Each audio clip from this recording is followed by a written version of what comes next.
Qui vous a dit que le vagin doit sentir la rose? Il faut arrêter de nous donner du travail. Salut, j'espère que vous allez bien. Moi, c'est Dr Mylène Colonou. Je suis médecin généraliste et activiste pour les droits en santé sexuelle et reproductive. Et sur cette page, c'est 100% prévention, 100% sensibilisation. Alors, reste sur ma vidéo. J'ai encore quelque chose à partager avec toi aujourd'hui.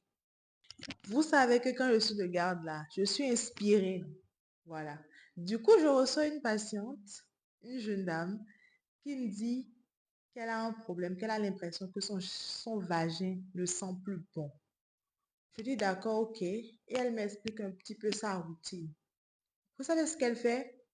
Après chaque menstruation, elle utilise des ovules faits à base d'antibiotiques antimycosiques sur une durée de 6 jours, c'est-à-dire qu'elle termine la boîte, elle fait un traitement complet alors qu'elle n'a aucune infection.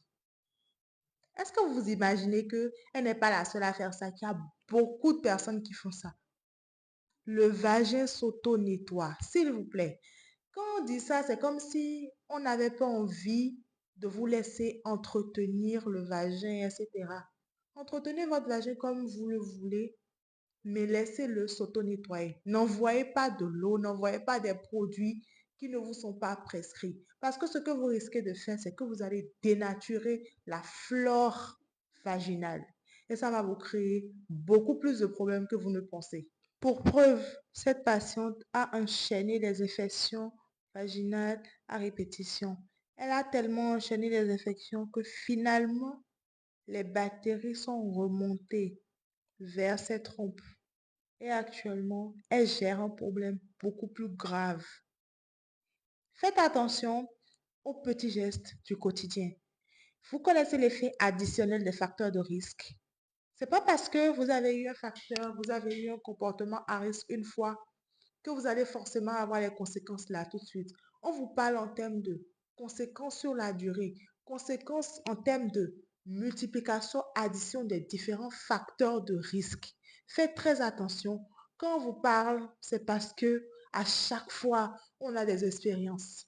Et c'est aberrant, c'est vraiment effrayant de voir à quel point cette pratique de la douche vaginale qu'on a tant combattu avant revient ou de voir à quel point systématiquement vous éprouvez le besoin de créer une odeur vaginale fleurie. Non, non, non, non. Le vagin n'est pas censé sentir la rose. Je suis désolée, mais il faut que ça rentre bien, bien dans vos oreilles. Merci d'avoir suivi cette vidéo jusque-là. Abonne-toi, like et partage à quelqu'un qui en a peut-être besoin.